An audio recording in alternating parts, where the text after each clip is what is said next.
Di bawah pentadbiran Al-Azhar University ada satu ma'had namanya Ma'had Mu'uf Al-Islamiyah lil wafidin, untuk orang-orang bukan Arab.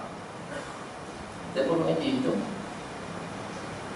mengaji tu setahun boleh cakap Arab. Dan environment, bi'ah, suasana persekitaran semua cakap Arab. Dalam kelas saya ada orang Melayu, Halen Negro, Jepun, Korea, China yang menganut Islam, Negro yang main mengaji di situ sama-sama. Mula-mula bahasa Utau, itik cakap dengan ayam, ayam cakap dengan ayam biru, macam-macam. Tapi suasana tu memaksa kita untuk mendapat bahasa Arab. Tahu boleh bertutur bahasa Arab, alhamdulillah. Saya pun pergi ke Kedutaan Besar Malaysia di Qaharah, Ataci Pendidikan. Masa itu Al-Fadhil Ustaz Muhammad Ismail, pengarah di Jabatan Penuntut Ataci Pendidikan Kedutaan Besar Malaysia di Qaharah. Saya pun pergi sembang-sembang aja. Saya kata, Ustaz, dia pengarah, saya bercadang nak masuk Universiti Azhar. Umur saya tahun ni dah 26, main umur 25, habis tahun umur 26. Ada tak cara yang mudah untuk saya masuk Azhar? Dia kata tak boleh, mesti kena ada Pak Senawi daripada sekolah-sekolah yang diiktiraf oleh Azhar. Saya tak ada. Lepas tu dia nak masuk mengaji di Ma'had Mu'uf berapa tahun? Saya kata setahun. Bolehkah kamu nak ikut kuliah kalau boleh masuk tahun 1 di Azhar? Saya kata agak-agak tu macam boleh. Orang lain mengaji sampai 4 Senawi 7 tahun, I'dadi 3 tahun, Senawi 1 sampai Senawi 4 tahun, 7 tahun. Entah mengaji setahun, macam mana nak masuk Azhar? Kita cuba tengok lah. Ada jalan. Dia pun mulalah berdialog dengan saya dalam bahasa Arab. Bila dia berdialog dengan saya, berkomunikasi dengan saya dalam bahasa Arab, dia berasa macam ada kepercayaan untuk bantu saya bagi boleh masuk Azhar cepat. Lalu macam inilah dia kata, Sobri, ana buat satu surat daripada Kedutaan Besar Malaysia, ana hantar kepada Tuan Guru Haji Tajuddin bin Abdul Rahman Al-Jarumi di Melele. Atau Melele ya? Sebab sekolah tu iktiraf di Azhar dan Universiti Islam Madinah. Dia pun hantar surat mai balik kat Tok Guru Melele, kata saya nak balik ambil sijil Pak Senawi di sekolah tu, dan Tok Guru pun hantar surat balik di sana bahawa mereka terima saya. Saya pun beli tiket terbang balik terus bulan 4. Bulan 4 saya pun balik masuk sekolah. Masa tu cuti penggal pertama habis, baru nak start penggal kedua. Tok Guru letak kelehat kali sebab saya tujuan balik nak ambil sijil ni hadiah untuk nak pergi balik cepat ke Azhar. Saya pun masuk mengaji 18 subjek, 18 mata pelajaran semua, nahwu, sharah, tafsir, hadis, ulum Quran, ulum hadis, balaghah, mantik, semua saya tak mengaji. Dulu dengan sains, fizik, biologi dan seumpamanya. Tiba-tiba bulan 4 masuk, bulan 6 periksa percobaan. Saya masuk 18 subjek. Daripada 18 subjek itu saya lulus 1 pelajaran. Tentu ya. Ya Allah. Saya pun tak tahu nak buat apa malam tu, duduk dalam surau di sekolah tu, saya apa sangat. Tok Guru balik pukul 11 malam dekat istana Sultan Jeddah. Dia balik, driver dia hantar dia, rumah dia dekat surau. Dia menjemur kat surau, tengok-tengok ada orang duduk menangis, tengok-tengok saya. Dia pun panggil masuk dalam rumah dia. Dia tanya, entah duduk menangis dia siapa? Saya kata, Tok Guru, saya masuk 18 subjek dulu satu. Saya duk azam hujung tahun nak pergi ke Azhar. Macam mana nak buat Tok Guru? 18 dulu satu, boleh pergi tak lebih. Tok Guru bagi satu formula. Malam ni dia kata, mulai pada esok, setiap mata pelajaran 18 subjek, 18 mata tu enta kena buat ringkasan. Ini pengalaman saya ni, saya berkongsi untuk adik-adik, anak-anak yang nak ambil PMR dan SPM. stam pada hujung tahun ini. Masih belum terlewat, masih awal. Tok Guru kata semenjak pada itu setiap mata pelajaran enta kena buat ringkasan, dan setiap ringkasan mata pelajaran itu enta kena ulang baca 40 kali ulang. Berapa kali? 40 kali. Saya buat fiqh buat ringkasan, tauhid buat ringkasan, nahwu buat ringkasan, sharah buat ringkasan, semua subjek buat ringkasan, tafsir semua buat ringkasan. Saya ulang setiap mata pelajaran 40 kali ulang ringkasan tu. Bila datang hari peperiksaan, masuk dalam dewan peperiksaan, kertas soalan diedarkan. Tengok soalan, Masya Allah, jawapan datang dalam akal, otak, fikiran kita, seolah-olah kita hafal surah Al-Fatihah. Berkat Tok Guru kata ulang mata pelajaran yang kita buat ringkasan berapa kali ulang?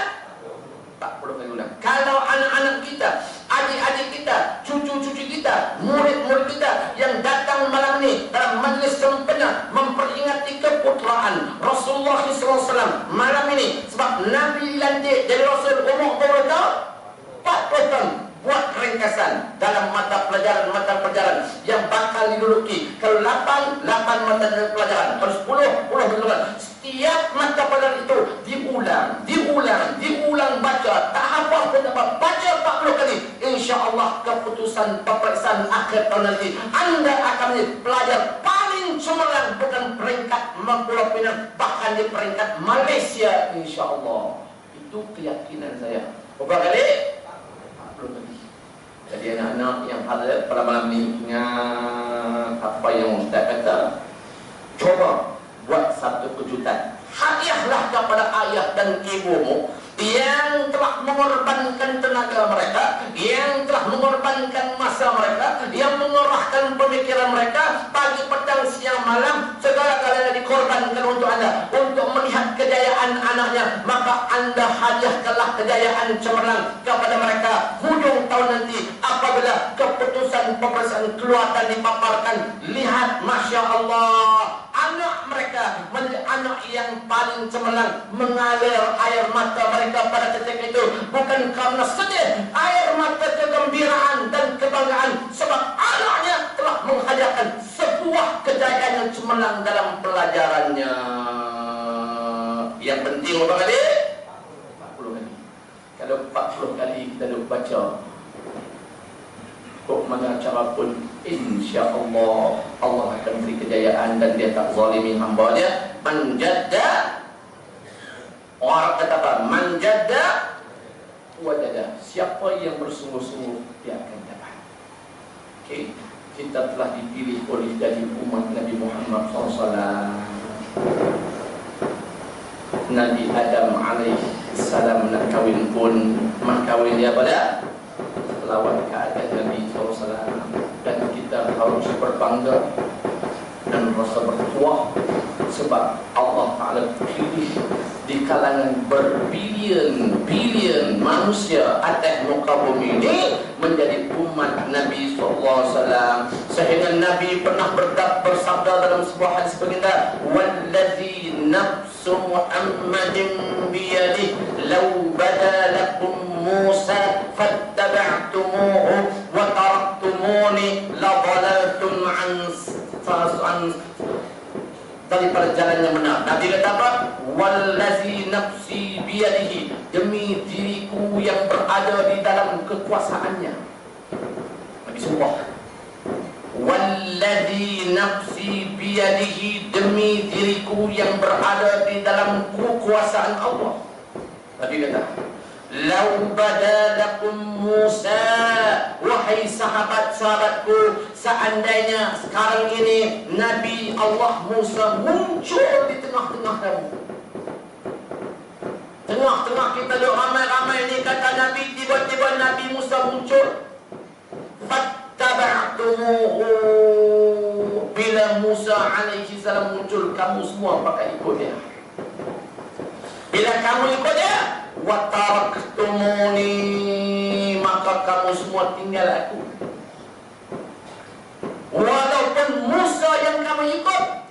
tinggal aku, la dhalaltum an sawa'i sabil. Pasti kamu semua akan sesat daripada jalan yang lurus. Nabi Muhammad SAW berkata, seandainya Nabi Musa muncul, kita kagum dengan kehebatan Nabi Musa. Hebat!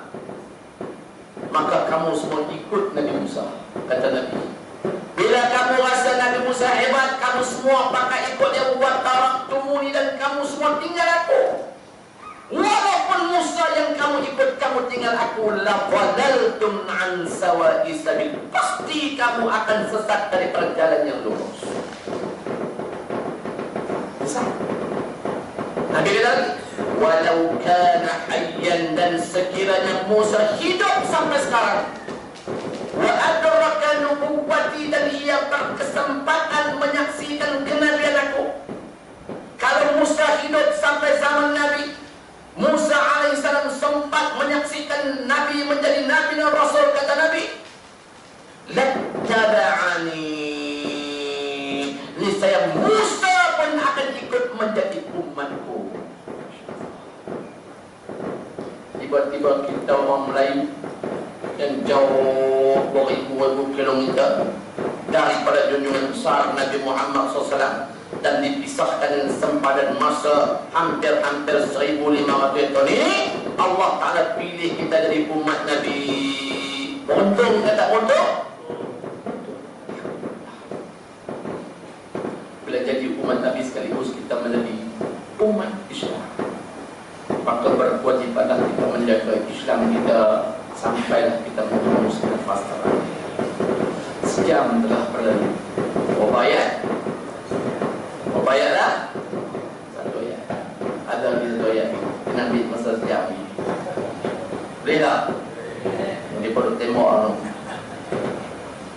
Saya pun nak kontiawai tadi lama-lama. Tahun ini tahun apa? Lepas sambut tahun kuda. Kita kena ambil tahu lah tahun kuda. Orang-orang Cina yang sambut tahun baru, tahun kuda, mereka berazam dengan semangat kuda. Apapun mereka nak buat kerja apa, pantas seperti mana pantasnya kuda berlari. Itu keazaman orang Cina. Baik dan tak baik keazaman itu, mereka bercadang, mereka berazam tahun kuda ni. Oleh kerana kuda merupakan seekor binatang yang tangkas, seekor binatang yang cerdas, seekor binatang yang cepat, yang laju. Mereka berusaha sempena tahun baru, tahun kuda ini, untuk mereka melonjakkan ekonomi mereka kepada keazaman. Apakah keazaman kita sebagai umat Nabi Muhammad SAW? Boleh kawan ke tak boleh kawan dengan apa? Boleh kawan. Sebab Allah Subhanahu wa ta'ala suruh kawan dengan mereka. Di dalam Al-Quran Allah Subhanahu wa ta'ala berfirman, ya ayyuhan nas, wahai sekalian manusia. Allah Ta'ala tak kata ya ayyuhal malayu. Allah Ta'ala tak kata ya ayyuhal arab. Allah Ta'ala tak kata ya ayyuhas-sin. Allah Ta'ala tak kata ya ayyuhal bunu. Allah Ta'ala kata ya ayyuhan nas, wahai sekalian manusia. Inna khalaqnakum min dzakarin wa untha, sesungguhnya kami ciptakan kamu daripada seorang laki-laki dan seorang wanita. Berpunca daripada Nabi Allah Adam dan Hawa alaihassalam. Kita ini juga lahir ke alam dunia hasil perkongsian hidup daripada seorang bapa dan seorang ibu, laki-laki perempuan. Kami ciptakan kamu semua min dzakarin wa untha, daripada seorang laki-laki dan seorang wanita. Wa ja'alnakum syu'uban, dan kami jadikan kamu semua berbangsa-bangsa. Ada bangsa Arab, ada bangsa Melayu, ada bangsa Cina, ada bangsa Negro, ada macam-macam bangsa. Lagi tengah dia tembok. Tak apa. Dia tak tembok, kita tak apa. Di Pulau Pinang melontar molotov koktail meletup di gereja. Itu tuan-tuan kena beringat, itu provokasi. Itu provokasi kepada pihak-pihak tertentu. Mungkin satu hari nanti dia cipta lagi provokasi, hantar molotov koktail di masjid baru Sungai Bakar. Jangan panik, bertenang, jangan ambil tindakan apa-apa. Itu hanya permainan dan taktik-taktik orang-orang yang sudah kehabisan modal. Tak ada cara lain lah. Ditimbulkan isu perkauman. Jadi tuan-tuan jangan jadi panik, bertenang. Kita pun tak tahu siapa yang pergi lontar bom molotov koktail di mana, di gereja di Pulau Pinang. Kita tak tahu. Orang Pulau Pinang katakan saya, orang Islam Pulau Pinang katakan saya, Ustaz, kalau orang lontar molotov koktail di masjid di pulau ni pun Ustaz tolong jaga orang sampai jangan main. Kami tahu apa yang berlaku di Pulau Pinang.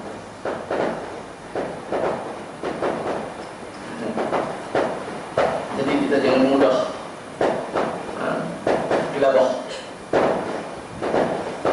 taktik pihak-pihak tertentu untuk menimbulkan isu perkauman untuk kepentingan dan kesinambungan kekuasaan mereka. Okey. Jadi kita harap kepada bapak-bapak, abang-abang, orang muda-muda